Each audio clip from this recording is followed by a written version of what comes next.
Τι είναι αυτό? Ένα σπουργίτη.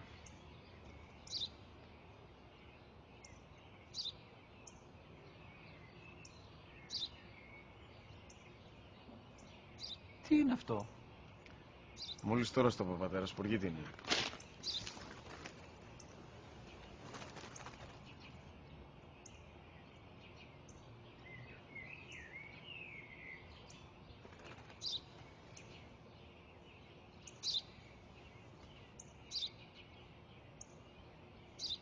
Τι είναι αυτό?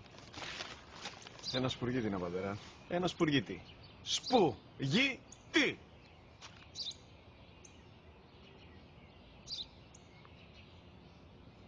Τι είναι αυτό? Γιατί το κάνεις αυτό το πράγμα, μπορείς να μου πεις? Τόσες φορές σου είπα, είναι ένα σπουργίτη. Δεν το καταλαβαίνεις. Πού πας?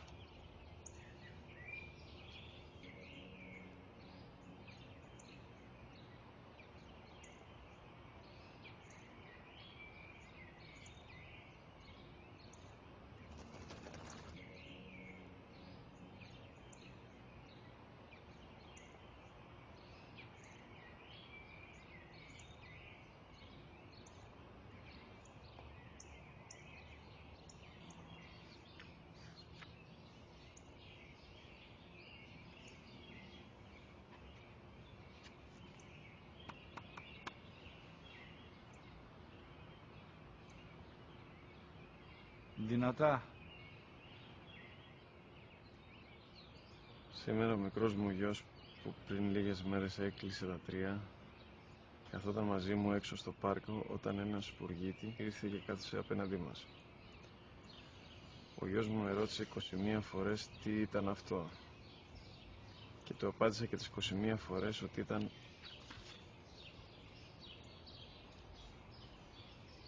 ένα σπουργίτη. Τον αγκάλιασα τρυφερά και τις 21 φορές που μου έκανε την ίδια ερώτηση ξανά και ξανά, χωρίς να εκνευριστώ, νιώθοντας στοργή για το αθώο μου αγοράκι.